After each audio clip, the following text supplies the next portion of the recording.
Бисмиллахир-рахманир-рахим. Өмір өзі бір қысқа сапардағы ұзақ жол сияқты ғой.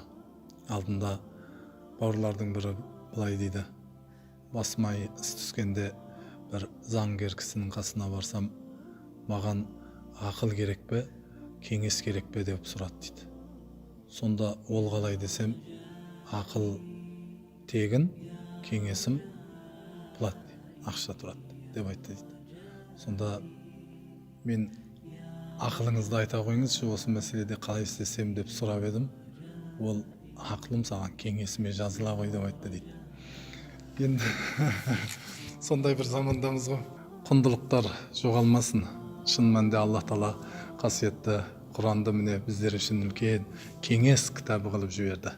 Оған дәлел ретінде қасиетті Құранда Юнус сүресінің 57-ші аятында Алла Тағала: "Аузу биллахи минаш шайтанир раджим. Я юханнас, қад жааткум мауизатум мин раббикум."